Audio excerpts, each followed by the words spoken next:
I like that. I heard a little noise out there. All right, we're gonna, if you would stand, you can join me in worship tonight. We're gonna sing Victory in Jesus. And this is a song I know everyone knows, so I wanna hear you sing it out. I heard an old story, how a Savior came from glory, how he gave his life on Calvary to save a wretch like me. I heard about his groaning, of his precious blood's atoning.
a seat.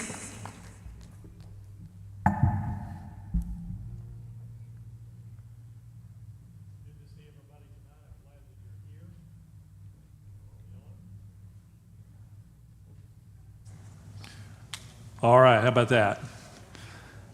Open your Bibles with me tonight to 2 Kings chapter 9. 2 Kings chapter 9. You know, one of the more popular videos to watch on YouTube and other social media is what we call instant karma.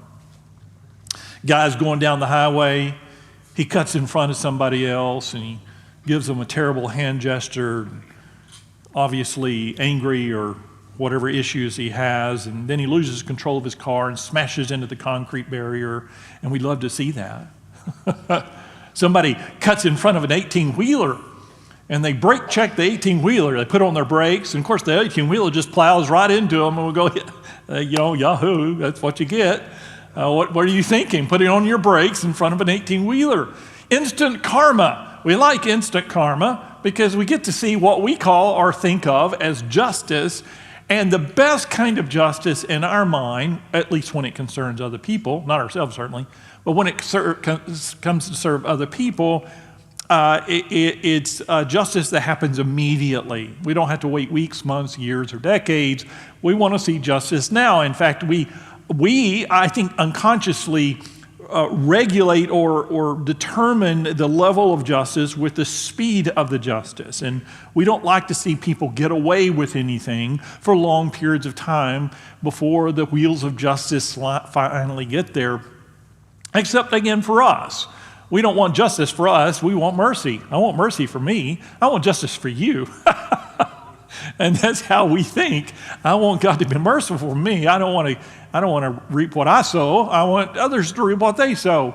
We have that mindset, but it is very frustrating. In fact, there are people in the Old Testament and New Testament as well that experience frustration over those who were wicked or evil not seeming to have to pay for their crimes. And we are witnessing that, or have been witnessing that, here in 2 Kings. And we're going to see justice tonight. There were evil people in the land of Israel for a very long time. This evil king Ahab, his even more evil wife Jezebel, and all of their family and their friends, it seemed like they had the whole country they led astray, and they're following after false gods, and they're really just corrupt, horrible, evil, wicked people. And so much has transpired, and they're still there. And you may be wondering, are they ever going to have their day? Is karma, which by the way is not real, there's no such thing as karma. There is the law of harvest, that's what the Bible calls it. The law of harvest is going to catch up with them all tonight. It is extraordinary that when God decides he's done with them, then they're done. When God decides that he's done with anybody in this world, be any politician or world leader or anybody else, then they're done. If he's decided he's done with a particular nation in this world, then they're done. The moment that God decides it's over, then it's over. We think in terms of minutes or days or maybe weeks or months, but God's been around for trillions and trillions of years, and so a decade or two or three is pretty short time for God. Not for us, that's a big chunk of our life, but God is just, and sooner or later, his justice shows up, and it does tonight. 2 Kings chapter 9, verse 1. The prophet Elijah summoned a man from the company of the prophets and said to him, "Tuck your cloak into your belt, take this flask of oil with you, and go to Ramoth Gilead. When you get there, look for Jehu, son of Jehoshaphat, the son of Nimshi. Go to him, get him away from his companions, and take him to an inner room. Then take the flask and pour the oil on his head and declare, 'This is what the Lord says. I anoint you king over Israel.' Then open the door and run. Don't delay." Let me stop right there just a minute. Last week I told you that Elisha went to anoint a king over Aram. Do you remember that?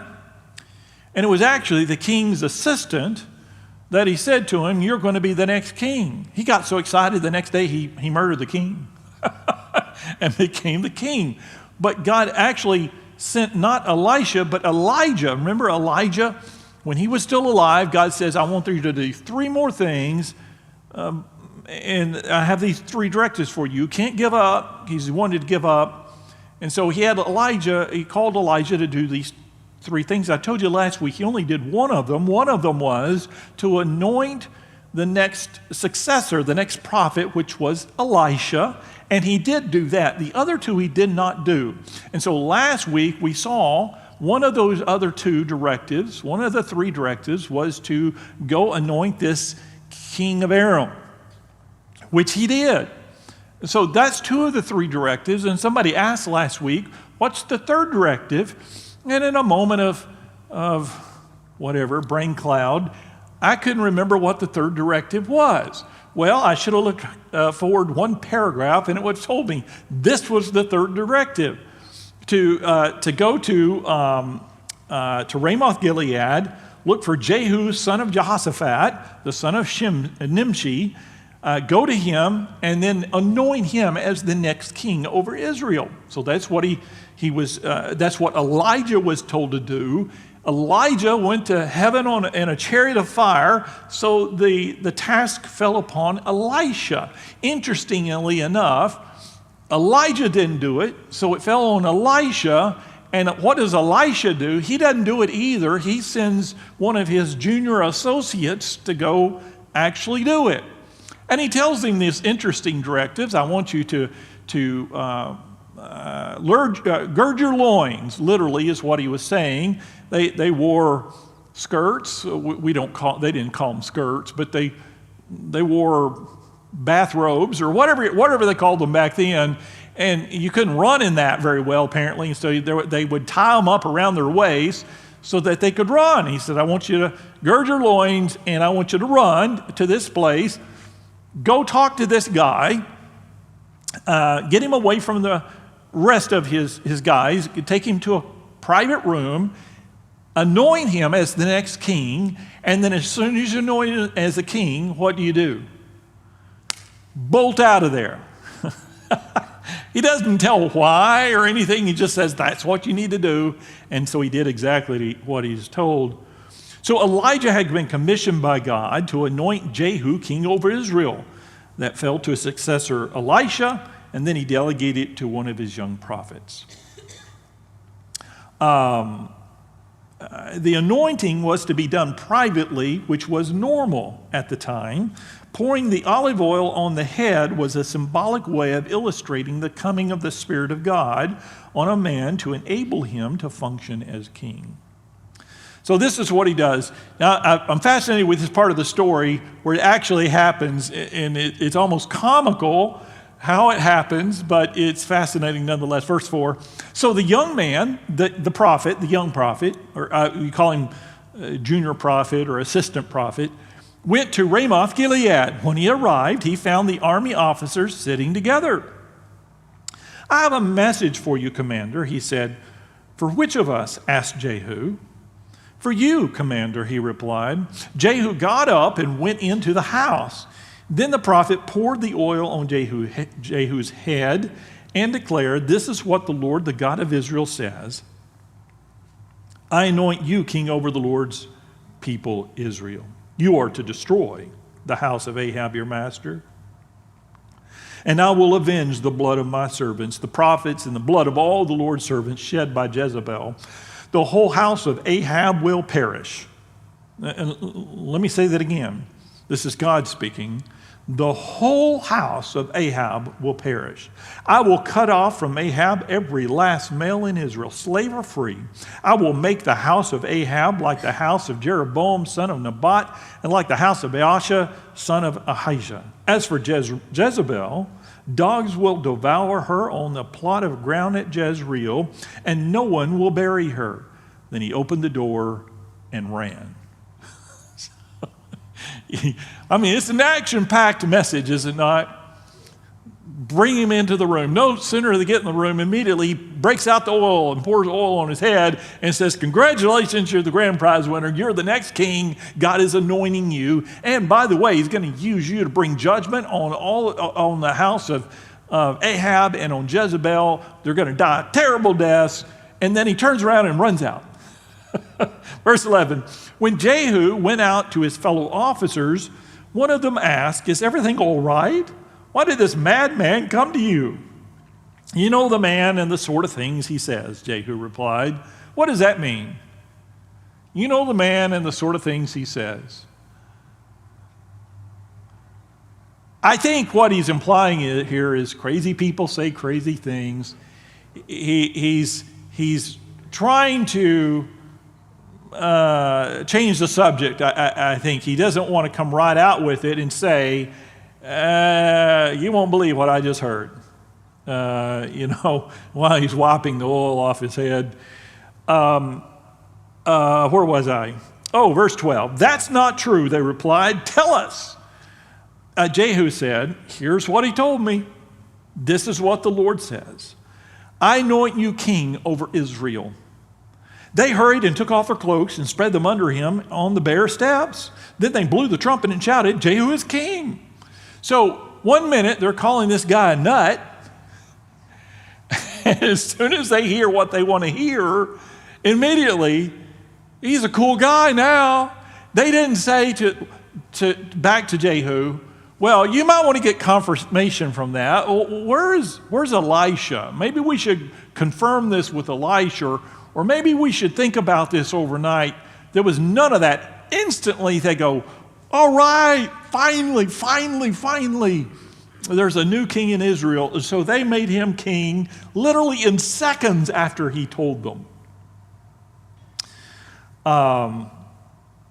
Probably, this is what theologians think, the officers calling the prophet a madman likely refers to his behavior in running in and running away so quickly. It seemed odd, and so that's probably why they were calling him crazy, not because he was a prophet of God, but because of his behavior is unusual. All right, verse 14. So Jehu, son of Jehoshaphat, I love that name, Jehoshaphat, the son of Nimshi, conspired against Joram. Now, Joram was the king, and you have to understand the irony or the humor in this. I'll say humor. Jehu was the commander of the army for Joram. Joram was the king. Jehu, and again, it's a lot of J's. There's Joram, Jehu, and Jehoshaphat.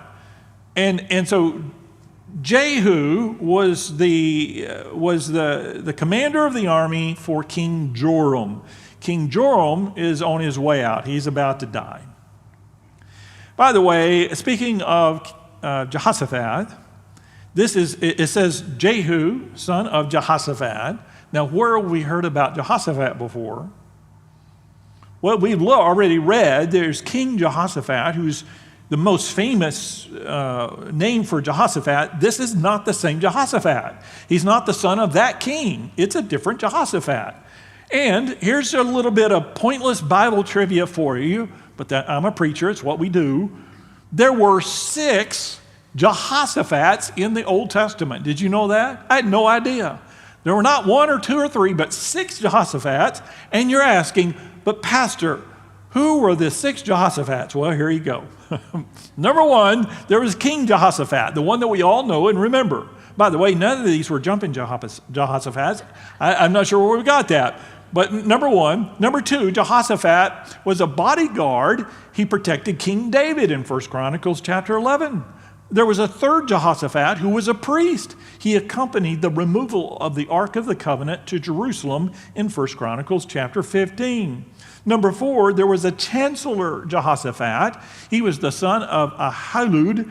He was a recorder or an annualist under King David and under Solomon in 2 Samuel 18. He was a state officer of high rank.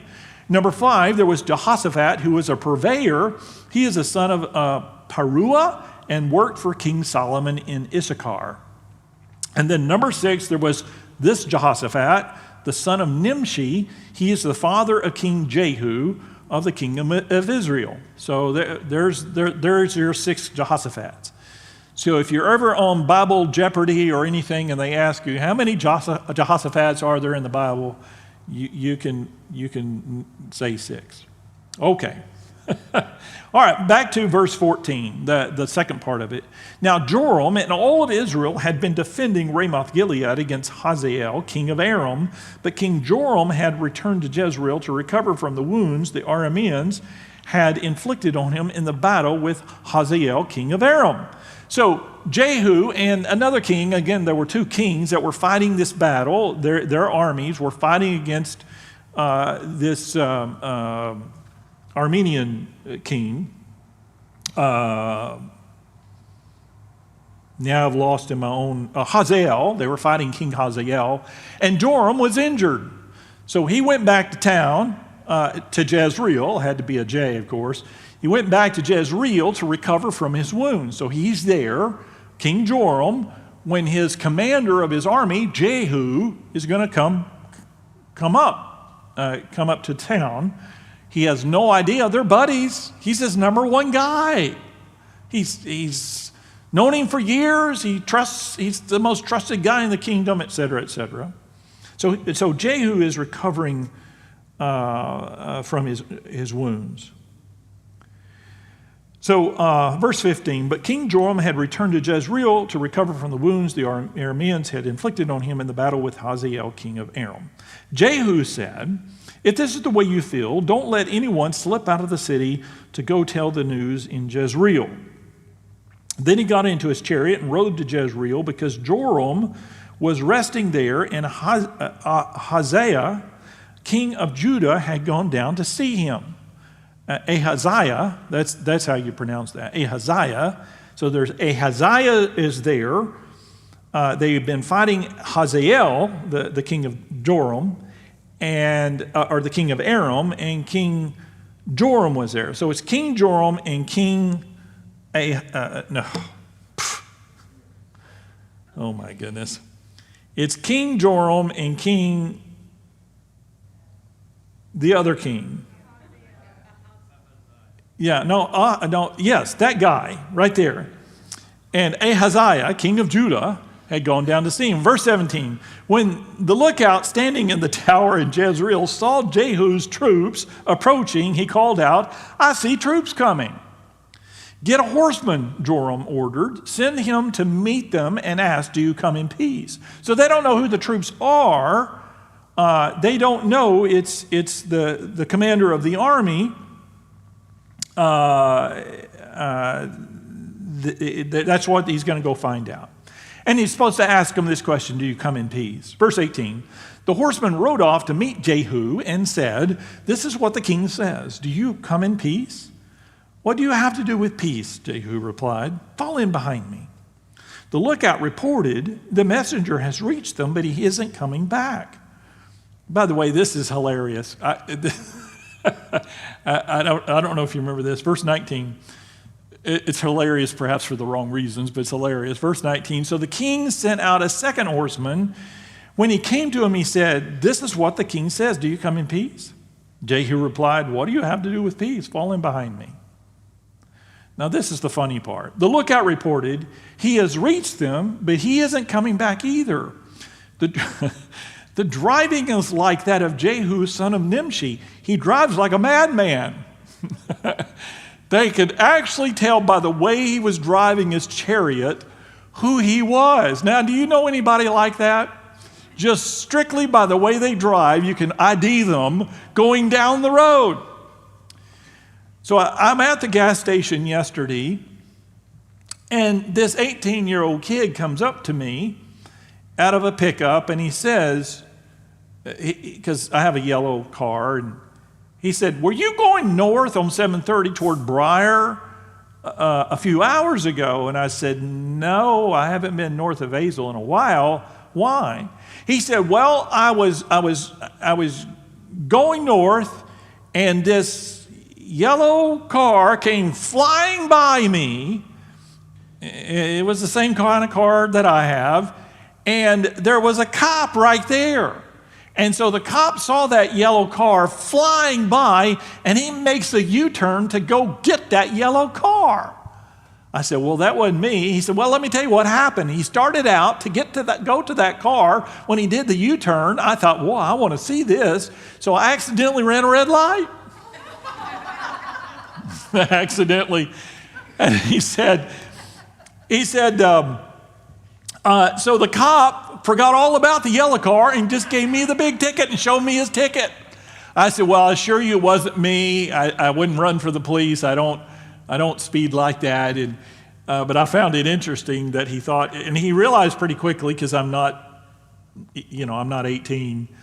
He said, yeah, you probably don't speed that much. I said, no, I try not to. I'm not saying that I don't speed. I'm saying that I try not to. So anyway, but you know somebody, you can recognize them just by their driving. That goes all the way back to driving a chariot. He's this Jehu, son of Nimshi. He drives like a madman. So do you understand what's happened? They've sent two people out, two guys out to see, are you, because they don't know that it's the commander of the army. They don't know it's Jehu until the guy recognizes his driving. And then when the king finds out it's Jehu, he goes, oh, that's just Jehu.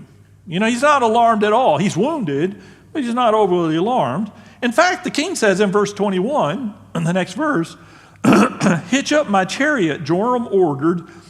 And when it was hitched up, Joram, king of Israel, and Ahaziah, king of Judah, rode out, each in his own chariot to meet Jehu.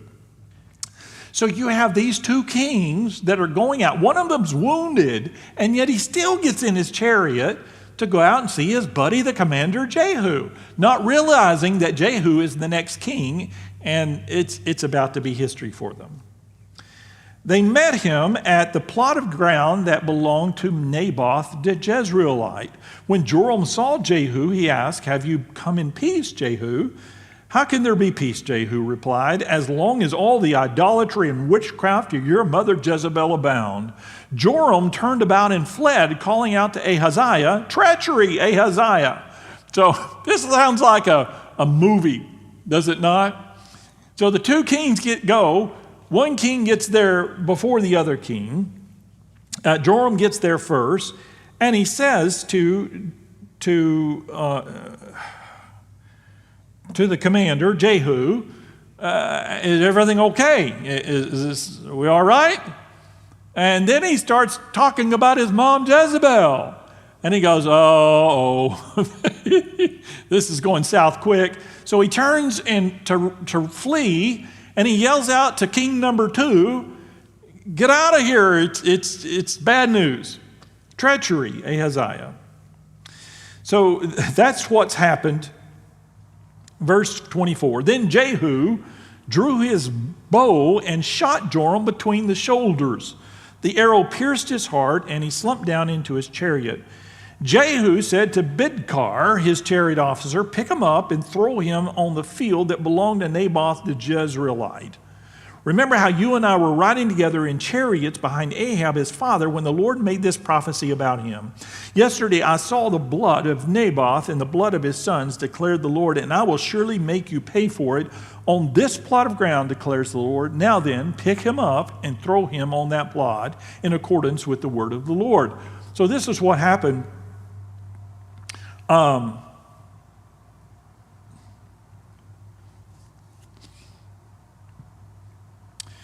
If you remember, when he was king, there was a guy named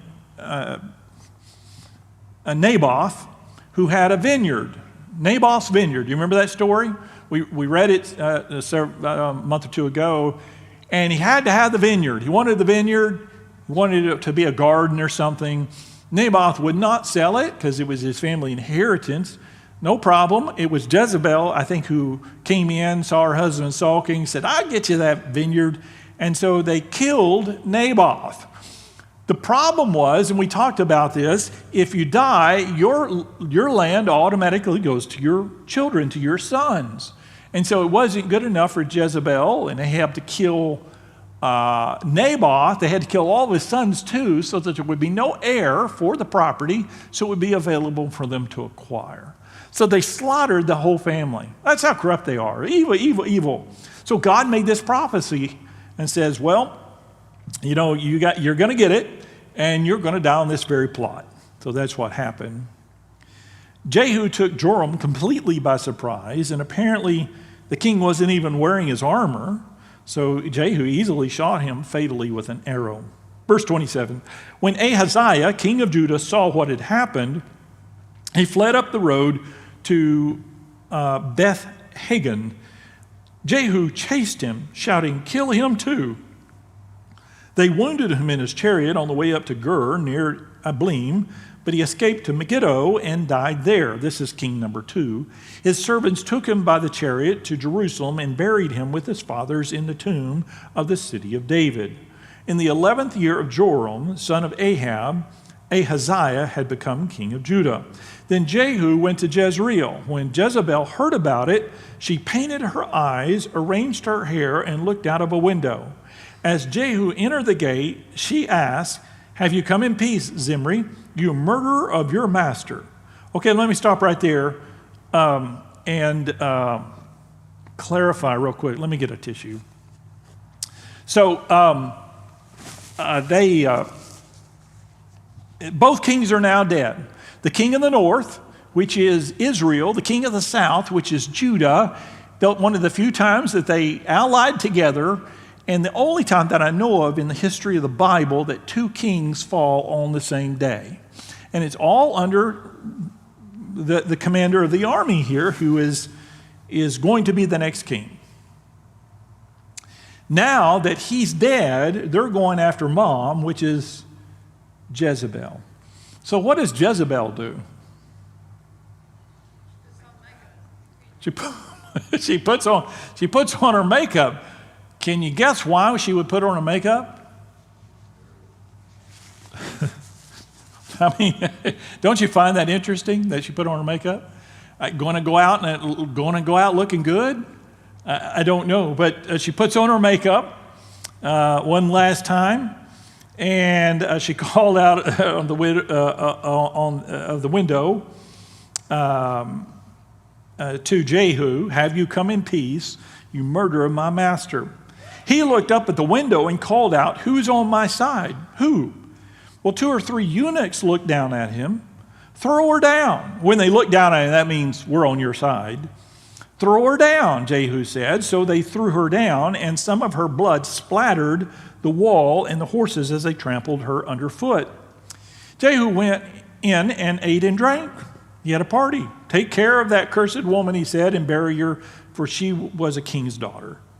But when they went out to bury her, they found nothing except her skull, her feet, and her hands. They went back and told Jehu, said, "This is the word of the Lord that he spoke through his servant Elijah the Tishbite.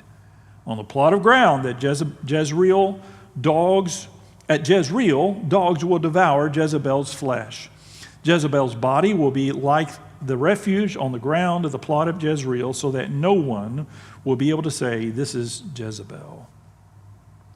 So by the time Jehu returned to Jezreel, Jezebel had learned of her son's death. Hearing of Jehu's return, she painted her eyes and arranged her hair, anticipating, we assume, her fate, and wanted to present an imposing appearance to Jehu and to die as a queen. So that's the theory. She called out to Jehu, and he entered the city gate beneath her window, and her words were sarcastic. She was arrogant to the end of her life. So 2 quick thoughts about this chapter. Number 1, God's timetable is always perfect. Now, God's timetable and my timetable are very different timetables. Partly, to my credit, because I don't know God's timetable. He doesn't include me a lot of the time, or you, because we're on a need-to-know basis. And we don't need to know. Now, I'm curious, I want to know, but we don't need to know everything that God is doing and everything that God is planning under heaven, on earth, and in this universe. We're not at that level. We don't need, our job is to bear good fruit. Do our job, bear good fruit, bring God glory, serve him faithfully, and trust God for the rest. But God's timetable is always perfect. And again, because God is limitless, timeless, and we are limited here to 50, 60, 70, 80 years, a century at most. Our timetable usually is about 100 years or less. That's how we think. And we want everything resolved before, well, it doesn't work that way with God. God's timetable always takes precedence over ours. I found myself wondering as we've gone through these chapters, chapter after chapter after chapter, Jezebel's still around. The evil king is still around. First her husband and then her son. And when are they going to get theirs? Why doesn't God take them out? Wasn't God's timetable. But God's timetable always gets there. It's just not our timetable. Which brings me to thought number 2. Delayed justice is still justice. What we consider delayed justice is still justice. God, the only reason he allowed Jezebel to be alive and the evil king to be alive was because he was setting up things for the next king. And when the time was right for the next king and he no longer had any use for them, they were gone. They went to justice. All right, any comments or questions about chapter 9? I know that's not a real happy chapter, but at least Jezebel's gone. She's out of the picture. All right, chapter 10. I don't know if we'll get through chapter 10 or not. I think we will. If not, then we'll finish it next time. Verse 1. Now there were in Samaria 70 sons of the house of Ahab. Okay, let me stop right there. This chapter is about taking care of business. It's cleaning up the mess because Ahab and Jezebel and their son had done so much damage in the nation. It had to be purged. It had to be cleansed so that God's people could be God's people once again and faithful to him. The next king here had to take care of business. All right, so let me say it again. Now there were in Samaria 70 sons of the house of Ahab. He had 70 sons. So Jehu wrote letters and sent them to Samaria, to the officials of Jezreel, to the elders and the guardians of Ahab's children. He said, as soon as this letter reaches you, since your master's sons are with you, and you have chariots and horses, a fortified city and weapons, choose the best and most worthy of your master's sons, and set him on his father's throne. Then fight for your master's house. Now, what is he saying to them in a nutshell? He's calling their bluff before they even bluff. He says, all right, I tell you what, why don't you got all the sons of the wicked king. Why don't you go ahead and pick the ones that you like the best, put them on the throne, and you got your big fortified cities and your horses and chariots prepared for war. Well, they're not prepared for war. I mean, immediately, there's a shock value in all of this.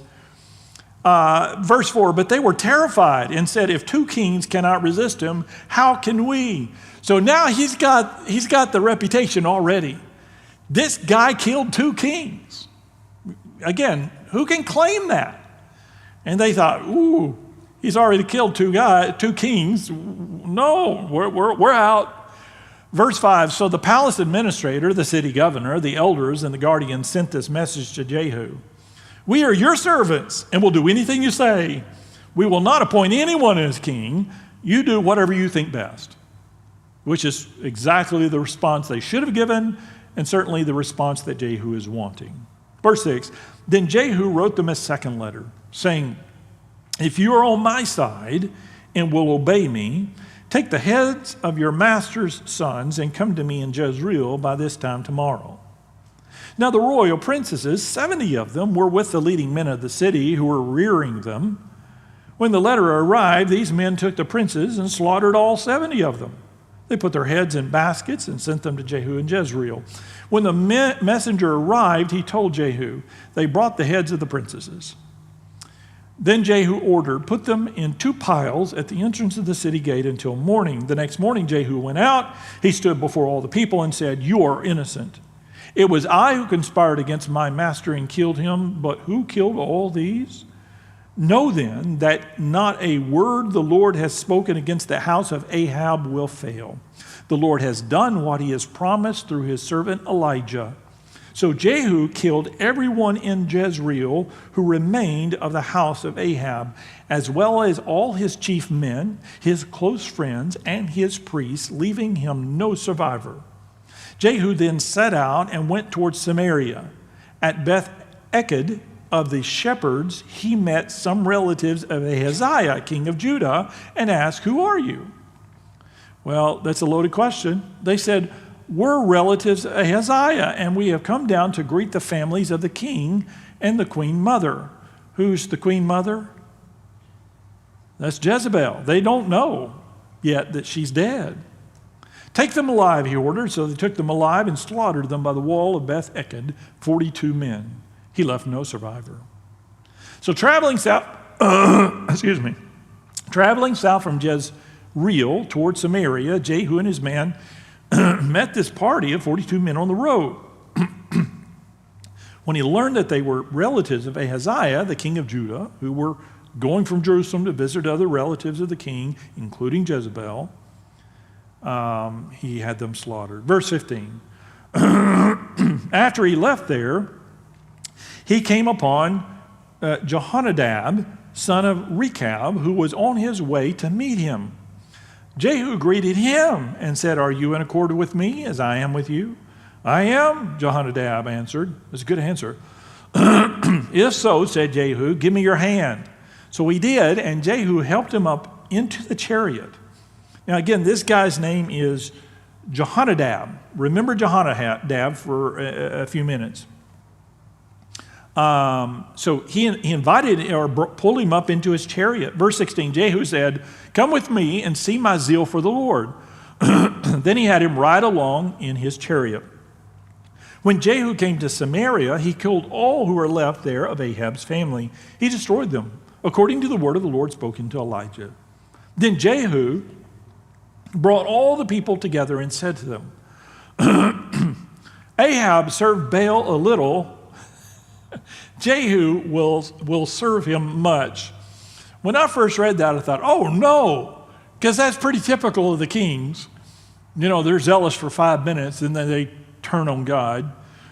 That's not the case here. Verse 19. Now, fortunately, they don't have Facebook and they don't have cell phones, so nobody knows what's going on. Now, summon all the prophets of Baal, all his ministers, and all the priests. See that no one is missing, because I'm going to hold a great sacrifice for Baal. Anyone who fails to come will no longer live. But Jehu was acting deceitfully in order to destroy the ministers of Baal. Jehu said, "Call an assembly in honor of Baal." So they proclaimed it. Then he sent word throughout Israel. All the ministers of Baal came. Not one stayed away. They crowded into the temple of Baal until it was full from one end to the other. And Jehu said to the keeper of the wardrobe, "Bring robes for all the ministers of Baal." So he brought out robes for them.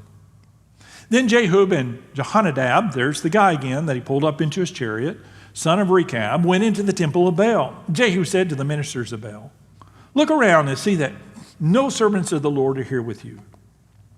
Only ministers of Baal." He wants to make certain that the people are there are the guilty. Verse 24, so they went in to make sacrifices and burnt offerings. Now Jehu had posted 80 men outside with this warning: "If one of you lets any of the men I am placing in your hands escape, it will be your life for his life." As soon as Jehu had finished making the burnt offering, he ordered the guards and officers, "Go in and kill them. Let no one escape." So they cut them down with the sword. The guards and officers threw the bodies out and then entered the inner shrine of the temple of Baal. They brought the sacred stone out of the temple of Baal and burned it. Do you know how hot you have to get a stone to burn it?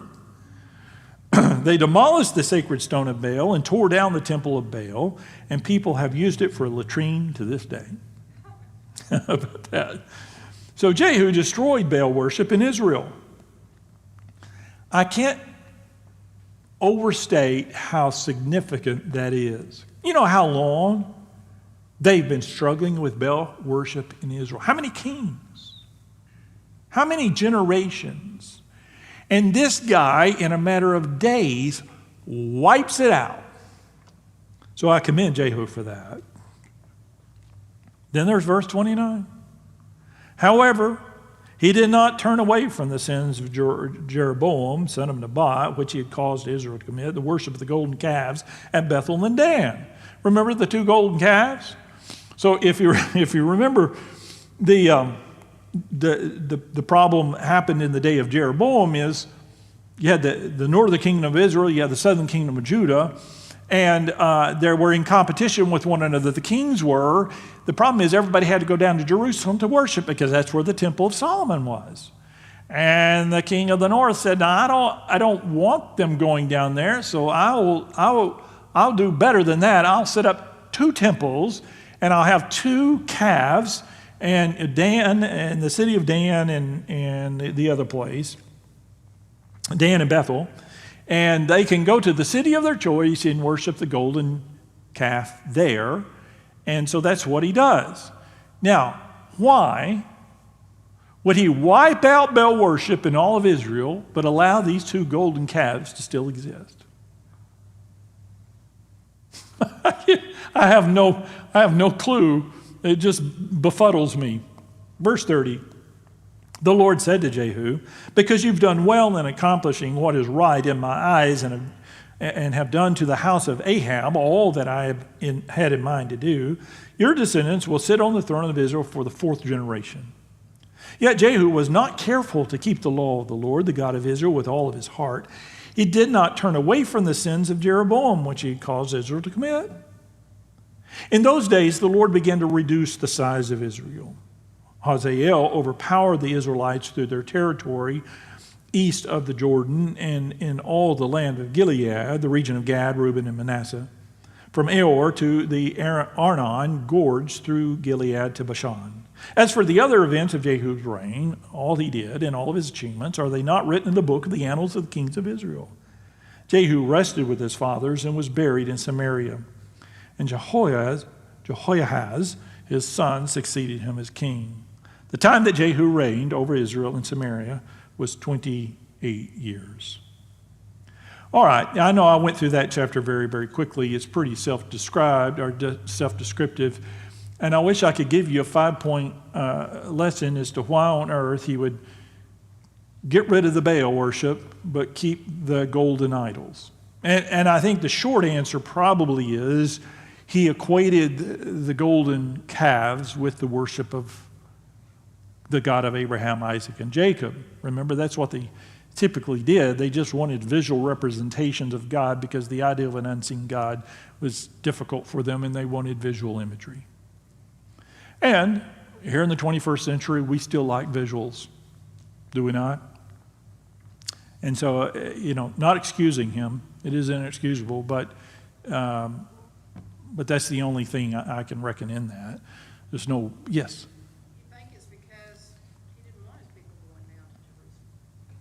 And that may very well be the case as well. It's still separate kingdoms here. Yeah. That's a good point. They still have that same challenge. Yeah. All right, anybody else? Okay, again, I know we went through that second chapter very quickly. But we'll take up there next time. If you would, take your prayer sheet for the week. And if you did...